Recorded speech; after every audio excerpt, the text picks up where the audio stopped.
No programa de hoje faremos uma incursão pelo mundo da música e da fusão cultural. Como é possível misturar com harmonia gêneros musicais ancestrais, como samba de coco, reisados, caboclinhos, com a modernidade da música eletrônica, do drum and bass e do dancehall, utilizando-a para enfatizar a atualidade da mensagem transmitida desde o passado?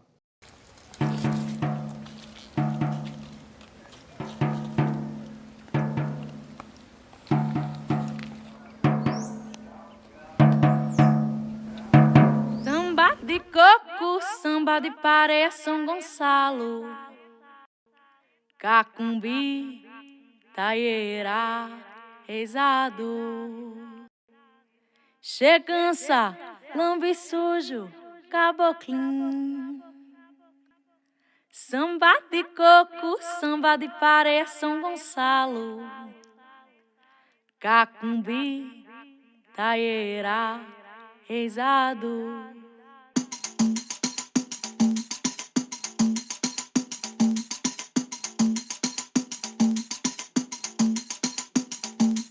Olha, se tu soubesses o valor que a muçuca tem, tu tomava um banho de quilombo e virava muçuca também.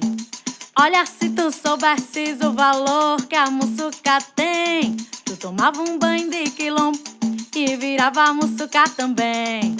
Salve Dona Nadi, salve seu Mangueira, salve a muçuca, salve o samba de pareia. Salve mestre Salles, mestre Ney, o teu São Gonçalo. Nossa convidada de hoje nasceu em Aracaju e foi criada na cidade de Laranjeiras, que abriga o quilombo da Muçuca. Assim, desde sua infância foi exposta ao samba de pareia, ao São Gonçalo, ao catumbi, às taieiras, à chegança, ao lambe sujo, além dos gêneros que mencionamos na abertura. Quando começou a compor, como diz ela, esse repertório cultural e esse legado ancestral já estavam em sua mente. A isso ela acrescentou a influência da música eletrônica, tornando-se uma das vozes mais autênticas da música brasileira na atualidade. Vamos conversar com a cantora e compositora Jaque Barroso. Jaque, é um grande prazer não apenas recebê-la em nosso programa, mas receber alguém que é uma legítima representante da cultura quilombola. Você não nasceu no Quilombo da Muçuca, mas como é que foi que você chegou até ele? Olá, eu estou muito feliz de estar aqui nesse programa com você, falando um pouquinho da minha história. Então, a minha chegada, né, meu encontro com o Quilombo da Muçuca começou quando eu era criança, né? Desde os 8 anos de idade que eu cresci indo para os encontros culturais de Laranjeiras, que o meu avô, a minha bisavó, meus tios, minha família por parte de mãe, né, moravam lá em Laranjeiras, né? E desde os 8 anos minha avó sempre me levava para os encontros culturais, para a festa de reis, e foi aí que eu tive algumas vivências, né, com esses grupos, com alguns mestres. E aí, nessa minha curiosidade, eu fui crescendo, e aí eu fui conhecer o Samba de Pareia, né, que é no São João, que fica lá na Muçuca, e o São Gonçalo, a festa de São Gonçalo também, que é na Muçuca. Foi aí nesses encontros que eu acabei conhecendo, ficando amiga, né, ficando mais próxima de alguns dos mestres, de alguns desses mestres e brincantes de lá. E aí, chegando na Muçuca, no quilombo, porque eu senti, né, essa coisa da minha ancestralidade gritando, assim, minhas raízes falando, e aquilo mexeu muito comigo. Então, eu comecei a compor e falar desse lugar, né, falar desse território. Foi assim que a gente ficou com uma amizade que existe até hoje. E hoje eu frequento a casa de alguns mestres, de alguns brincantes, a gente frequenta as casas um do outro, e a gente é amigo mesmo, né? Então, começou assim. Hoje eu tenho alguns parentes, alguns familiares que moram na Muçuca, não são de lá, são de Laranjeiras, mas se mudaram, foram para lá. E aí, quando eu vou visitar os mestres, já visito a família, quando eu vou visitar a família, já visito os mestres, e assim continua. Pode-se dizer que você se aquilombou? Sim, com certeza. Eu me aquilombei mesmo, desde começou na minha infância, né? Ainda não entendia muito bem o que significava isso, mas aí da minha adolescência para a minha fase adulta, eu realmente me aquilombei, quis realmente trazer e mostrar o valor dessa minha ancestralidade negra. Eu quis compartilhar com as pessoas que estão ao meu redor, com o público também, e transformar isso, né, esse amor e essa vontade, esse desejo que cresce aqui dentro, transformar isso em arte. Isso começa por desenvolver uma autoestima, um amor por você mesma, gostar do seu cabelo, gostar da sua tonalidade de pele, gostar das pessoas que são parecidas com você, não é?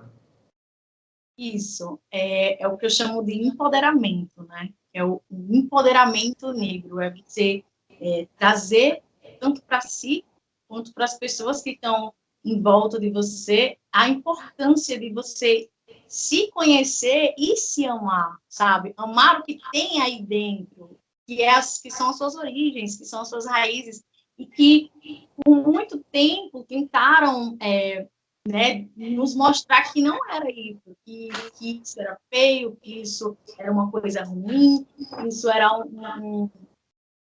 um adjetivo de inferioridade, e pelo contrário, quando você encontra, né, você se encontra com essas raízes, com essa sua ancestralidade, você sente esse poder, esse empoderamento, você quer transformar a vida de outras pessoas também. Tem uma mestra, que é a dona Nadir, da Mussuca, que é uma mestra lá do Quilombo, que ela sempre fala, se você não sabe de onde você veio, você não sabe para onde você vai.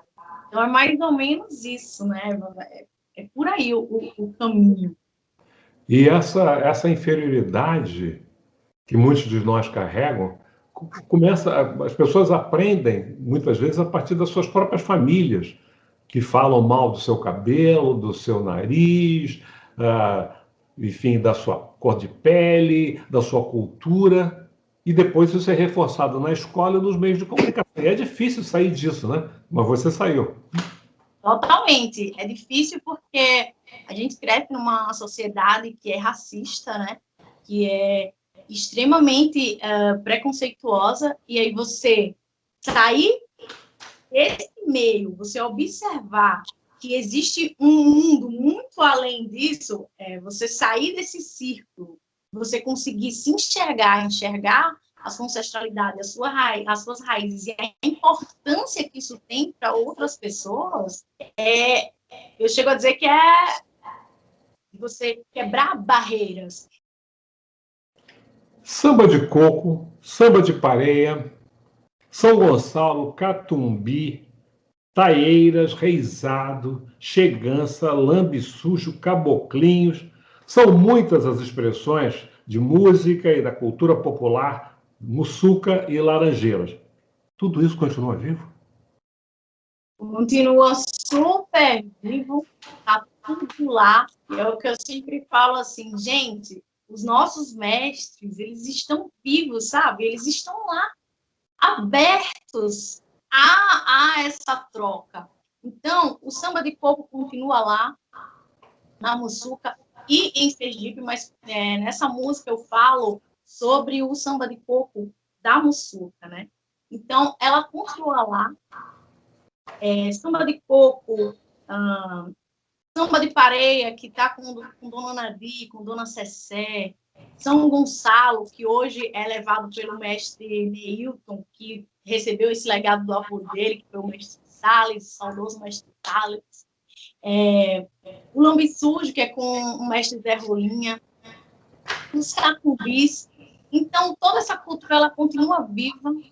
Os brincantes e os mestres, eles estão ali, que é o que eu chamo de resistência cultural, eles estão ali passando isso de geração em geração, e que eu falo que não é uma coisa fácil, que eles têm outros trabalhos, eles têm outros afazeres, e a maioria deles são pessoas que cresceram ali naquele meio rural, alguns deles não têm, são pessoas que não tiveram oportunidades de estudar, tem alguns mestres que não sabem ler nem escrever, mas isso não faz deles menos inteligentes. Isso não faz deles menos importantes, porque eles carregam dentro deles um poder que é esse legado da ancestralidade. O poder de serem, como que eu vou dizer?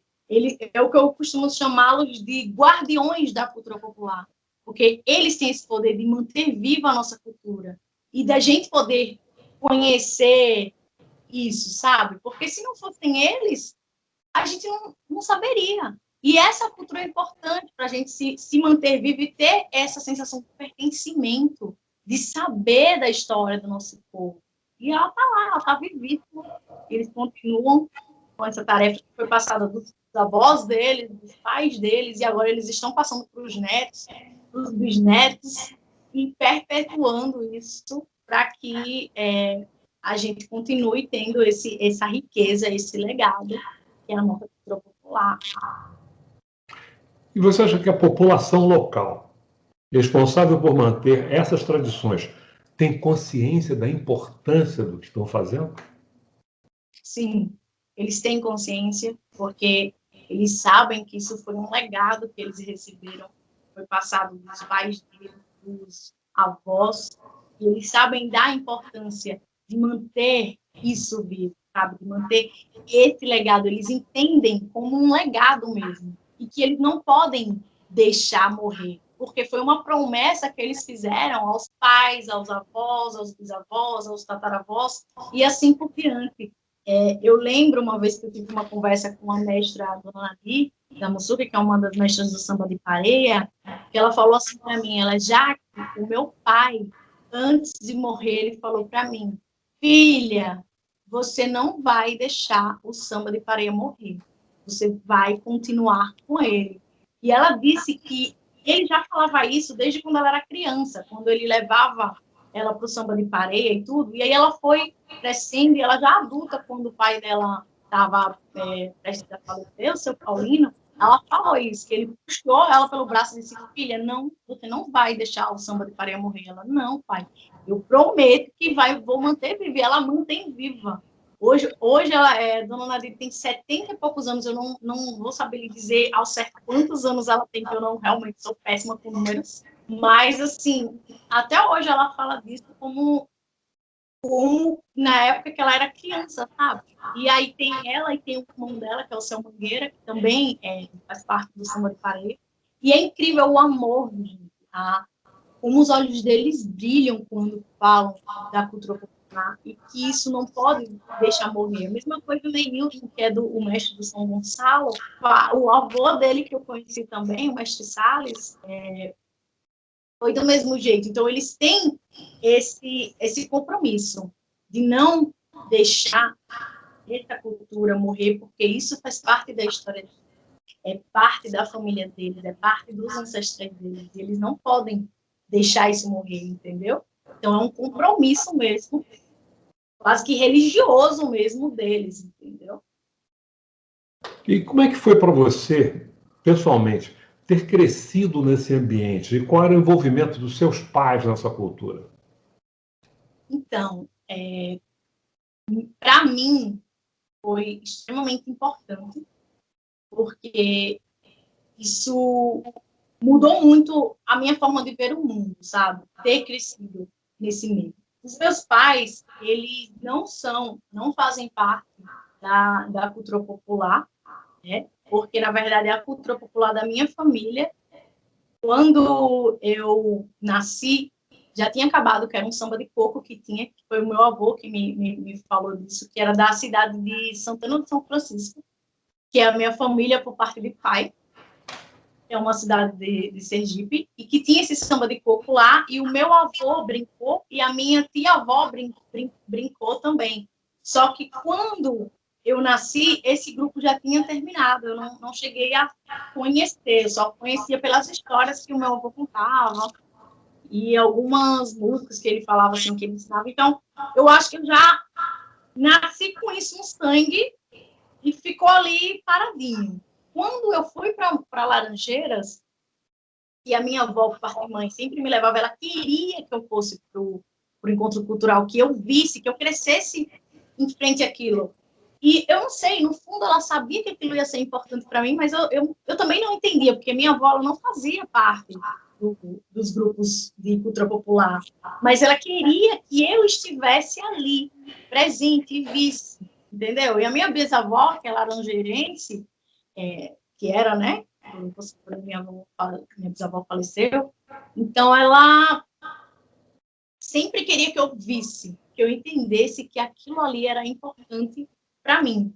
E quando eu era criança, eu não entendia muito bem, eu só achava bonito, porque eu achava lindo. Eu ficava muito admirada, sabe? Quando eu via o samba de pareia passando assim na rua, porque minha bisavó, a casa dela era em frente, a casa dela era na rua que passavam os cortejos. Porque no Encontro Cultural de Laranjeiras, que é a comemoração da Festa de Reis, é onde tem um cortejo por vários grupos de cultura popular. Cacumbi, São Gonçalo, Samba de Pareia, as Talheiras. Então, tem muitos grupos que se encontram e eles passam em cortejo pelas ruas. E uma das ruas era essa rua que a minha bisavó morava. Então, ela sempre corria, vem ver, menina, vem ver aqui. Então, eu corria para a janela, eu lembro, eu tinha uns 8, 9 anos, eu era muito pequena, mas eu me lembro disso.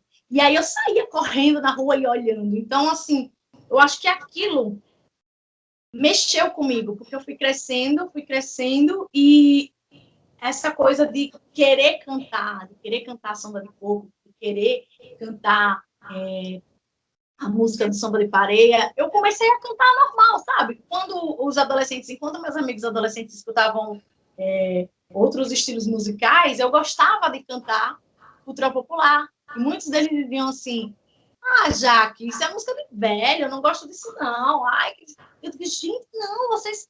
E eu ficava com aquilo, por que é música de velho?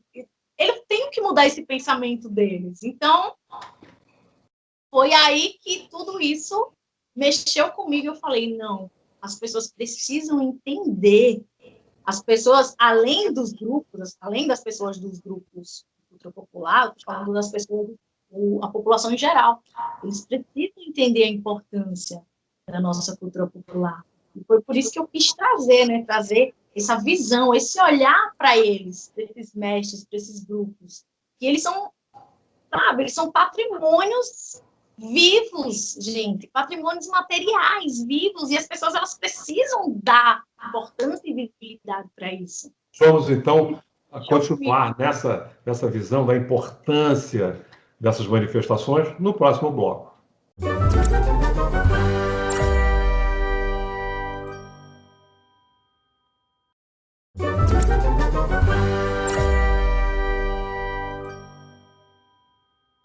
Já que você falava da importância não apenas dessas manifestações culturais, mas como isso mobilizava as pessoas, e deve mobilizar, continuando até hoje, do ponto de vista da sua identidade, da defesa dos valores ancestrais, não é? E a cultura popular, ela é isso, né? Ela é essa nossa ligação com o modo de vida, com como os nossos ancestrais viviam de uma certa forma. Tipo, quando você escuta uma música do samba de coco, do samba de pareia, do São Gonçalo, muitas vezes é o que eles viviam ali, sabe? O que eles falam. No Lambe Sujo tem um trecho que fala assim: samba negro, branco não vem cá. Se ele vier, pau há de levar. Aí você fica, mas o que isso significa? Não, samba negro. Porque justamente o Lambe Sujo, ele retrata isso, a fuga, né, dos nossos ancestrais que foram escravizados, eles não nasceram escravos, é muito importante falar isso, eles saíram, né, eles foram trazidos do seu lugar, do seu ambiente natural, de lá da África, e foram escravizados aqui no Brasil. Então, quando eles fugiam, né, das senzalas e conseguiam subir lá para o quilombo, né, se afugentar lá no quilombo, tinha um pai, tinha uma mãe que era a mãe de todos, porque eles foram separados de sua família, né? Aqueles negros, eles foram separados de suas famílias, eles não tinham família. Então, a família eram os amigos e as pessoas que eles encontravam no quilombo. Então, a mãe né, que muitos deles falam que era a mãe Susana, que é uma representatividade de Nanã, eles falavam assim, que ela dizia, calma, pode ficar tranquilo, porque eles ficavam com medo, né? Não, eles estão vindo atrás de mim, eles vão me pegar, vão me levar para senzala de novo. Ela falou, pode ficar tranquilo, porque branco aqui não vem, não. Se ele vier, pode levar, porque a gente está no nosso território, tá entendendo? Então, começa assim, então, essa música que veio da época lá do colonial e vem até hoje. Então, como que eu, já hoje, com os meus 30 anos, iria saber disso, coisas que aconteceram há mais de 100 anos atrás? Porque foi passado de pai para filho, e hoje a gente canta samba nego, branco não vem cá, se ele vier, ao ar te leva. Então é isso, entendeu? Então acho que a importância de tudo isso de a gente ter esse encontro, esse contato com a nossa ancestralidade, e não estou falando só da parte dos negros que foram escravizados, até o de antes, né? Tem uma música do São Gonçalo que diz assim, adeus, parente, que eu vou me embora para a terra de Congo, vou ver Angola, para a terra de Congo, vou ver Angola. Então, você já começa a perceber de onde foi que eles vieram, entendeu? Então, tudo isso é uma importância, é uma conexão. Eu falo que a cultura popular é uma conexão da gente com a nossa ancestralidade africana, sabe? Com a nossa ancestralidade africana e indígena também, porque conta também a história daqui do Brasil. Então, isso é extremamente importante de ser mantido vivo. Entendeu? Jaque, a sua fala revela um bom domínio do ponto de vista intelectual. Você tem uma formação acadêmica? Sim, eu sou doutora, sou bióloga, não é da parte de humanas, né, mas eu sempre me interessei muito. Eu sou bióloga, sou mestre e doutora em biotecnologia, mas eu também sou pesquisadora de cultura popular. Eu não trabalho com essa pesquisa de forma acadêmica, é simplesmente por pesquisar para a música, para a vida artística mesmo, e por eu gostar disso. Então, desde muito antes de entrar na faculdade, eu já lia artigos e textos que falavam da cultura popular de Sergipe, né, que era o que me interessava mais, e de cultura popular brasileira de uma forma geral, principalmente as afro-brasileiras. Então, acho que meio que denuncia um pouco, né? É uma curiosidade nossa. Quais foram os temas da sua dissertação de mestrado e da sua tese de doutorado? Olha, não tem nada a ver com a vida artística, viu, gente? Minha área, como eu falei, biológicas é outra questão. O meu tema da minha dissertação de mestrado, eu trabalhava com fungos, né? Então, eu trabalhava com enzimas de fungos, que eram chulanases e celulases, então nada a ver.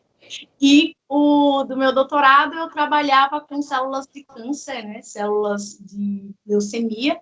Então, eu trabalhei com castanha de caju e como elas agiam para inibir o crescimento ou até matar essas células de leucemia. Então, assim, não tem nada a ver, mas eu sempre levei a vida, assim, acadêmica junto com a minha vida artística. Todo mundo perguntava, mas que loucura, não tem nada a ver uma coisa com a outra, mas eu não sei explicar. Aconteceu, e agora que eu terminei o doutorado, eu estou me dedicando a essa vida artística e tenho um sonho aí de trabalhar com etnobiologia, né, e misturar todo esse meu conhecimento acadêmico com esse meu conhecimento de vivência cultural. Mas quando você fala de leucemia, e nós estamos trabalhando com a questão racial, vamos lembrar logo da leucemia falciforme, que é um tipo de doença que atinge mais a população negra. Então, existe uma ligação aí entre a cultura. Inclusive, foi feito um estudo, uma vez eu estava lendo sobre isso, um estudo justamente sobre alguns casos de leucemia do lado do Quilombo, né, da Muçuca, e tinha essa relação. Então, já é um caminho aí que você está me dando. Eu não tinha pensado nisso, mas já é um caminho para a minha próxima meu próximo trabalho acadêmico. E como é que você começou a compor? Então, no processo de composição, ele é assim, desde, eu vou dizer, criança mesmo, eu já fazia uma mistura de embolada, minha família chamava de repente, porque é repentista, não sei o quê. A gente já fazia, assim, umas misturas, mas eram frases de coisas do cotidiano mesmo, em casa, com a mãe. Então, o meu processo de composição começou aí. Muitas das vezes, as músicas elas já vinham prontas na minha cabeça, assim, a melodia e a letra. Eu só pegava um papel e começava a anotar. Só que, quando eu fui crescendo, eu comecei a perceber que não era que a música vinha do nada na minha cabeça, é porque eu realmente tinha passado por algo, vivenciado alguma coisa, e aquilo me marcava. E aquilo ficava no meu subconsciente. E aí aquilo se transformava em música. Do nada eu vinha e fazia uma melodia para aquilo. Foi assim que eu comecei a compor. Com o tempo, eu comecei a aprimorar isso. E quando eu quero falar sobre alguma questão, algum assunto que me marcou, ou que eu acho que está na atualidade, que deve ser falado, aí eu começo a escrever e a melodia eu coloco depois em cima, ou às vezes os dois juntos. É uma coisa assim que é inexplicável, não sei explicar. Mas ela vem e aí sai. Eu só anoto para não esquecer. É inspiração, né? Mas você se lembra da primeira música? Dava uma palhinha aí pra gente? Ih, gente, minha primeira música, minha primeira composição, não vou me lembrar que a primeira composição que eu fiz mesmo, eu vou falar da Rosa, que foi uma música que eu comecei a... eu lancei essa música em 2018, mas eu já tinha feito essa composição há muito tempo atrás, e estava só no caderninho, que é uma música que fala sobre minha mãe, né? Sobre minha mãe, minha avó. E aí eu estava no ônibus, pegava a condução para ir saindo da faculdade, indo para casa, né? Eu morava na periferia, e aí eu eu comecei a pensar na minha mãe, assim, que o nome dela é Rosângela, todo mundo conhece como Rosa, e aí eu comecei, a Rosa acorda cedo todo dia, vai trabalhar para florescer o seu jardim. Aí comecei, porque minha mãe era isso, né? Ela realmente trabalhava para sustentar as 3 filhas, né? E ela acordava super cedo e eu pensava assim, nossa, minha mãe, Rosângela, ela é uma rosa, uma flor. Eu quis começar a fazer uma metáfora, né? De minha mãe ser uma flor e ela e falar desse trabalho dela. Então eu comecei, a Rosa acorda cedo todo dia, vai trabalhar para florescer o seu jardim. A rosa sempre me traz alegria, a sua pele é macia e o seu cheiro é sem fim. Aí eu comecei a compor. A rosa usa todos os seus espinhos, quando minha mãe ficava com raiva, para tentar me livrar do que é ruim. A rosa me colocava nos braços, com cantigas de menala, me fazia dormir. Então foi assim, eu comecei eu disse, gente, isso vai virar uma música. Vou anotar agora, e assim, no ônibus, né, com medo de pegar o celular para gravar, porque eu tinha que gravar a melodia. Eu esquecia depois, porque é assim, vem a hora, se você não escrever, perde, entendeu? Só assim, a todo momento vem. Se eu não estiver pronta para escrever ou gravar um áudio, eu perco a música. Já perdi várias, mas tem outras várias aí também anotadas. Então é mais ou menos assim. Agora, você mistura com equilíbrio a música tradicional com a eletrônica, o drum and bass, o dancehall. Como é que você consegue fazer esse mix? Então, eu sempre... Tudo começou assim. Eu sempre fui apaixonada por música eletrônica, no sentido mesmo, não a música eletrônica do pop, da rave, não é esse tipo de música eletrônica, é justamente o drum and bass, o dancehall, essas músicas também que eram tocadas com som de cistes jamaicanos, sabe? Eu sempre fui muito sempre gostei muito desse lado. E aí eu fiquei pensando, gente, música eletrônica, ela tem aquela batida marcante.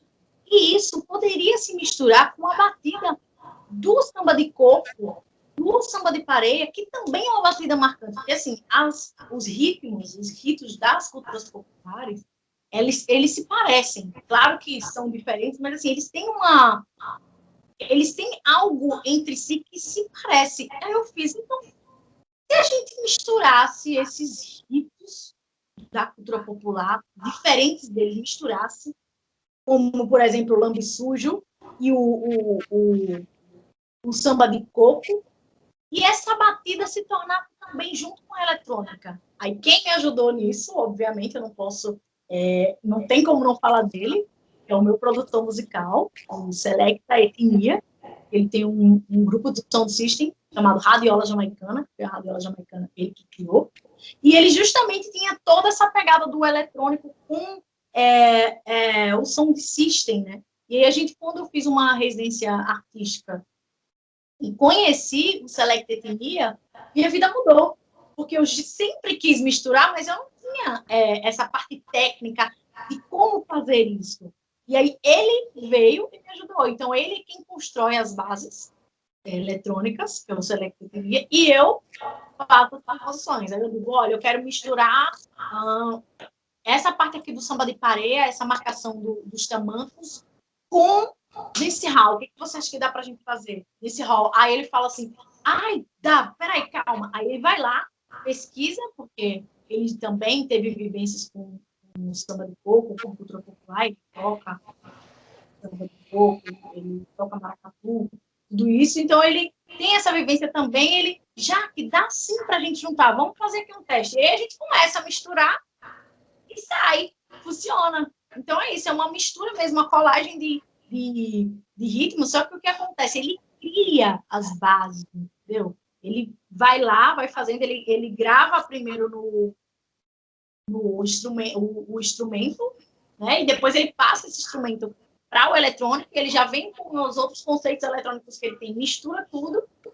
E foi assim que a gente quis trabalhar com o afrofuturismo. Porque se o afrofuturismo é esse movimento de você trazer o ancestral junto com o tecnológico, com o atual, e projetar futuros negros, então a cultura popular é totalmente ancestral, fala das nossas raízes negras, e a gente vai misturar com o eletrônico, que são as novas tecnologias. E aí, você misturando isso, você vai trazer para a atualidade algo que fala das suas raízes. Então, tá aí o afrofuturismo juntando cultura popular. Então, isso já tinha sido pensado lá pelo Nação Zumbi, com o Chico Science, mas não tinha ficado tão explícito como as pessoas estão falando de afrofuturismo agora.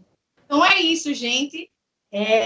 Eu misturo, eu estou fazendo algo totalmente inovador com a cultura popular sergipana, misturando essas músicas com o eletrônico e trazendo esse afrofuturismo à tona. Com isso, você faz uma ponte entre as gerações, traz a cultura tradicional e ajuda que os jovens possam entendê-la, compreendê-la, assimilá-la e reproduzi-la. Jaque, muito obrigado pela sua participação, muito rica. Poderíamos ficar falando aqui durante horas e com certeza você tem conteúdo para isso. Então, agradecemos a sua participação no nosso programa e esperamos poder ter a oportunidade de conversar com você outras vezes. Muito obrigada. Tchau, gente. Muito bom estar aqui com vocês.